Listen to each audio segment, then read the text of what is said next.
Welcome into another edition of Mavs Latest. I am Josyah Howard, and today I am excited. I'm so excited to start here because we got a little bit more details on Cooper Flagg's visit with the Dallas Mavericks. So it sounds like they went to a nice steakhouse, Bob's Steakhouse and Chop House in Lemon Avenue, or on Lemon Avenue, excuse me. Multiple people with knowledge of the dinner and his visit told the Dallas Morning News.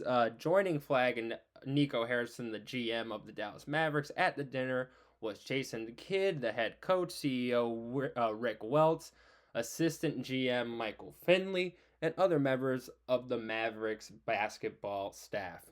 Apparently, Cooper Flagg ordered filet mignon. I didn't know that was going to be a detail that we'd find out. That's probably what I would have ordered as well. Bobby Samble, founder of Bob's, a 30-year institution in Dallas, known for splitting its plates down the middle with a giant carrot. He had said that Cooper Flagg ordered the filet mignon. Yeah, I mean, it sounds like the dinner rocked. It sounds like they really made sure they pampered and made sure Cooper had a really good time at dinner. So that's a great start. And with the draft right around the corner, it seems like things are off to the right foot with Cooper and the Dallas Mavericks. Got the right dinner in them, got his private workout. Everything looks great. Everything is as advertised.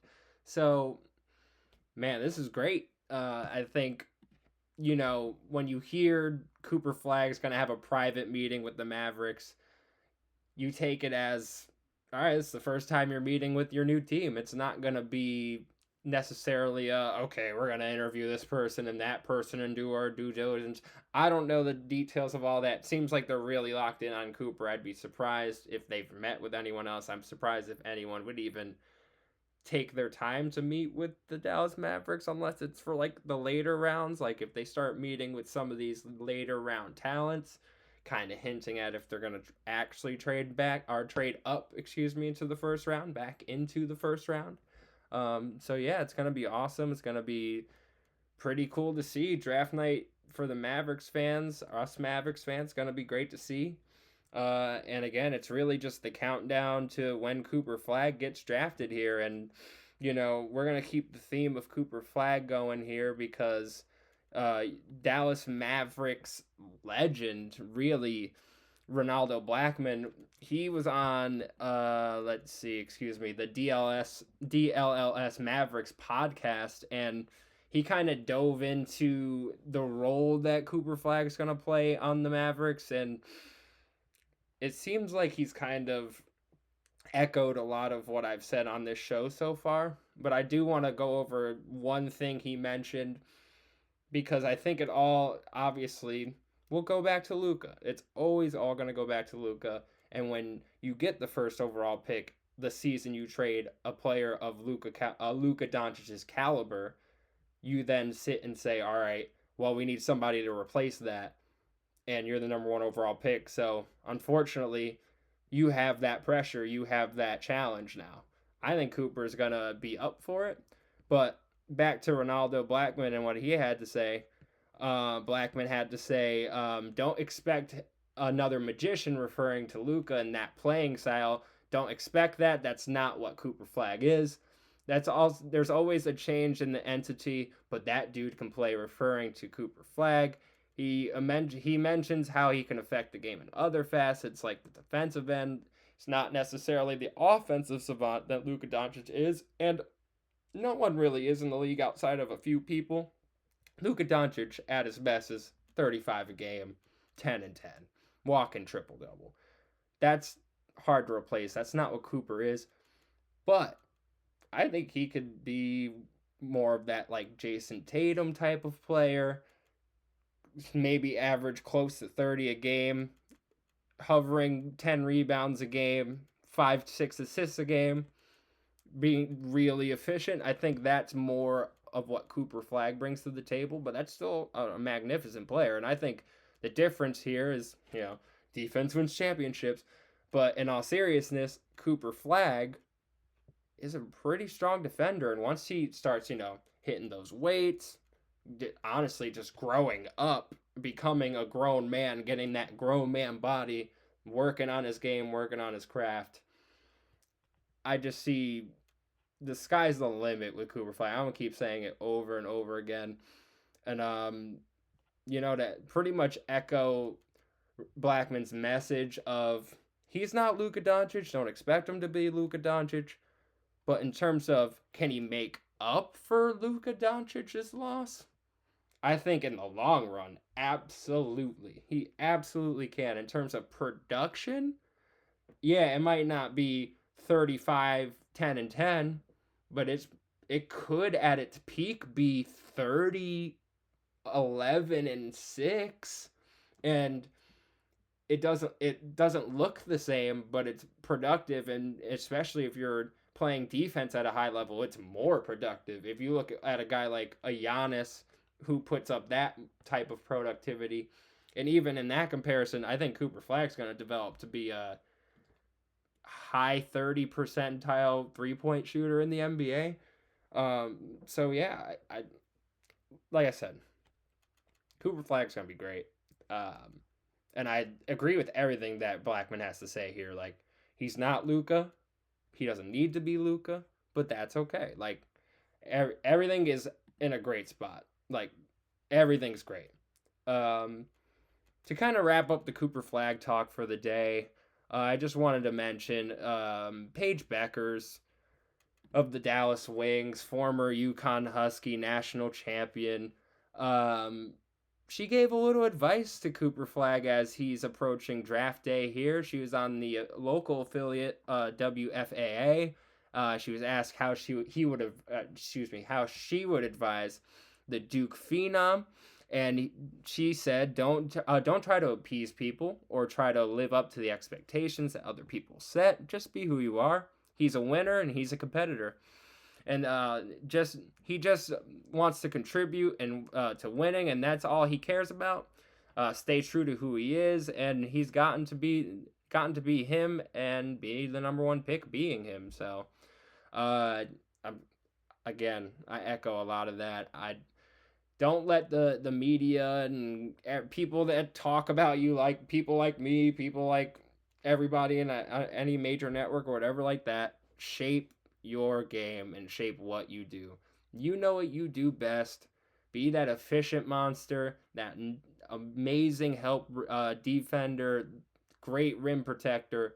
Just be you. Keep doing what you do, because if you just work on your craft and continue to progress at a high level, like I think you're capable of doing, I think like a lot of people think you're capable of doing, Coop, you're going to be just fine. And you're going to take over this league, and you're going to take over this league in a Dallas Mavericks uniform. And that's pretty awesome. And again, until draft day, until a summer league, until the day one of the regular season, I'm just going to keep echoing just my confidence in him. Like, the support I'm going to have for Cooper Flag over this time, it's going to be immense. And he's going to have he's going to hit his rookie wall. Everyone does. He's not going to be this perfect player like you expect every number one player to be. But he's going to be great. Give him some time. And you're not going to regret. We'll regret the Luka trade. We'll always regret that. But you're not going to regret bringing him in as the number one pick.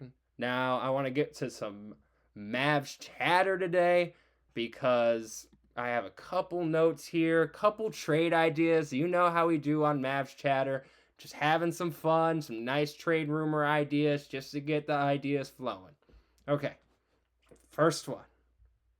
3-team trade. PJ Washington goes to the Hawks.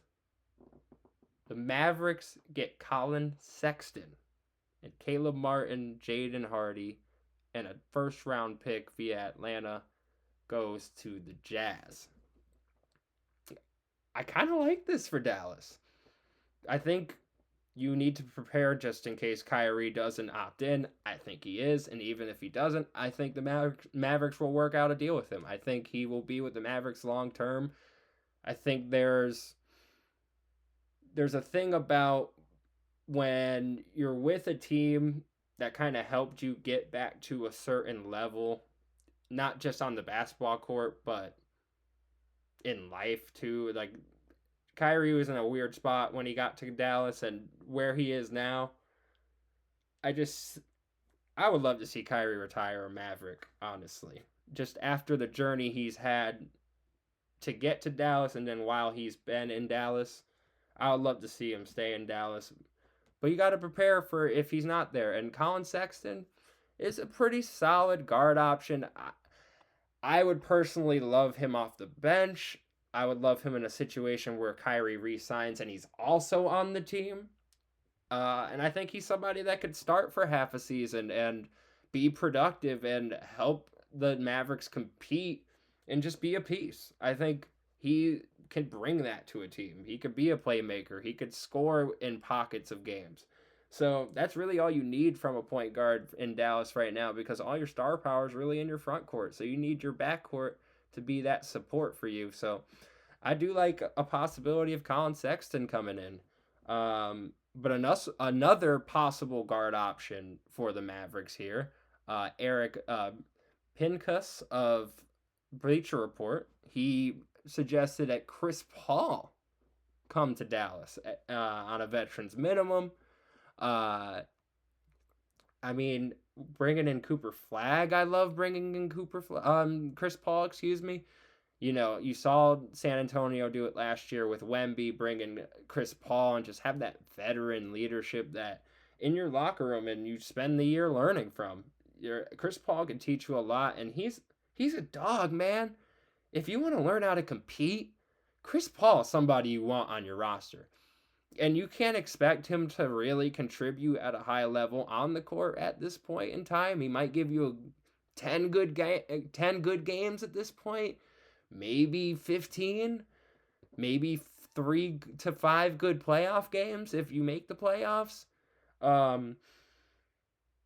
But I would be bringing in Chris Paul more for the off the court, the locker room, the practice, the business, like helping Cooper Flag settle his business obligations. I think Chris Paul, former president of the Players Association, that's somebody Cooper Flag could be have a lot of value in bringing him to the team. And I bring this up a lot when it comes to a lot of these trade ideas and these trade rumors. It all has to go back to how you're helping Cooper Flag develop. So I like this Chris Paul idea. You're not spending that much money. It's the veterans minimum. So the last one for Mavs Chatter today here on Mavs Latest. Bobby Marks of ESPN, he joined NBC Sports the offseason. Okay. And he suggested that Dallas and the Celtics could possibly make a trade for Drew Holiday. Obviously, this is on the thought that Kyrie opts out and doesn't come back. I like this for the Mavericks. I do. Again, bringing in a veteran, defense wins championships, all that. He fits what they want this culture to be in Dallas. So again, if you have to maneuver a lot for Drew Holiday, I'm not sure I do it. But if you know you're losing Kyrie Irving and you have to pivot, yeah, bring in Drew Holiday. That's a fine move. I'm okay with that. So yeah. This has been Mavs Latest. I'm Josyah Howard. Again, subscribe to the channel. Please comment down below. You want any of these trades that happen down in Dallas. And let's get it, y'all.